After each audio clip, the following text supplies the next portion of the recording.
Layers are something that you'll find in most applications these days. But inside of After Effects, they are really superpowered because they can do so much more than just opacity and all that kinds of stuff. And much of the functionality is actually hidden unless you know some of the shortcut keys, which I'll tell you. So I'm going to go ahead and just pull this up a little bit so we can focus on the layers, which will live in this area. I'm going to go to my layer menu and I'll create a brand new solid. And I'm going to just leave it at the green that I have here. After Effects kind of remembers the last thing you had. So I had a green solid last time. So as you can see, I have a layer and it has the object, which is the medium solid. And I'll create another one. And I'll change the color of this one to, let's say, well, I don't want to choose this gray here. So I'll click on this little swatch here. And what I could do is choose a different color like blue. So you could choose this little eyedropper and you can click anywhere in the interface to kind of, pick that color up.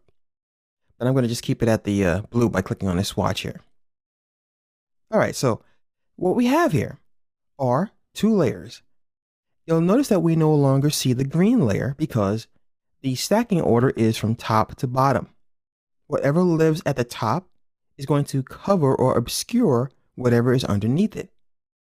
I can demonstrate that by clicking on this little blue solid, and you see that the green is under there. I'll put this back. Now I can always rearrange my layers. I can just grab the medium green and drag it to the top until I see a thick line as you see here. Let go, and now he's up there. But there's more stuff inside of the layers as I mentioned before. For example, we have all these little switches here. Some of them do different things like change the way we view our quality. For example, this little line here can change whether we're looking at it as best view, wire, or draft.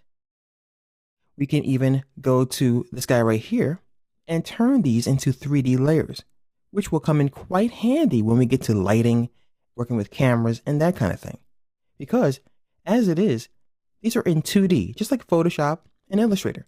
Things go left and right, which is X, and up and down, which is Y. Until we turn on 3D, we don't have the depth, which is Z. So we have X, Y, and Z axes, and we can only get to the depth or the Z axis by enabling this guy. Now, as I mentioned, like Photoshop, we have the ability to make things less opaque. And we can do this in two ways. We can go to these little arrows here called twirlies, which is a fun word, and we can open it up, and we see we have this transform in here. Well, transform, of course, means move or do something to it. But it also has a twirly next to it. And we have an anchor point for animation, which is in the center at the moment. We have the ability to scale our object, rotate it, and mess with the opacity. So let me go ahead and just pull this down a little bit further so we can see. If I scrub in the hot text, I can change the position.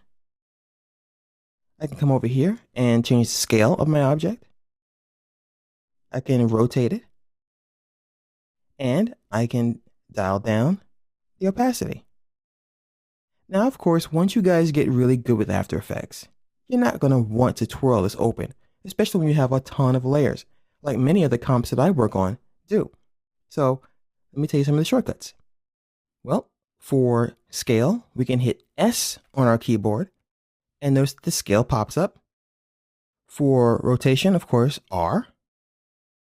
For the position, hit P. Now you would think that O would be for opacity, but it's actually T for opacity. So as you get more comfortable with After Effects, you're going to wind up hitting these on the layers you need to change. So let's go to this deep blue solid. I'll go ahead and hit T. It's my opacity. I'll go back to this guy here, hit R, so I can rotate. Come back in here again and scale. So as you can see, the layers really have a lot of functionality. Elsewhere in the course, I'll talk about how we can also parent objects to one another using the layers, and how we can also hide and show things, and turn audio off or on, and more. And later on, I'll even show you how we can, incorporate the timeline in conjunction with the layers, because these guys are, of course, attached. So one thing that really is confusing for people at first because we're so used to double clicking on the name of a layer to change the name. But you notice that it opens up a different window. So here's my comp, and here's another window here. So how do I rename this guy? Do I right click on it? I mean, what do I do? Yes, you could right click and go down here, but once again, you want to save time when you're working on a complicated comp. Instead, hit enter or return on your keyboard, and now you can type the name that you want to change here. So once again, just choose what you want and hit the return key. All right, it depends on which kind of keyboard you have. If you have a numeric keyboard, if you hit the enter key on the numeric keyboard, it's not going to do anything. But if you have a regular keyboard or you have one with a numeric keyboard, just use the one on the side with the alphabet. All right, and that's the one that will change the name. All right, so that is a quick look at layers. You're going to have to get comfortable with these guys because we're going to be here quite a bit because this is where most of the magic inside of After Effects occurs.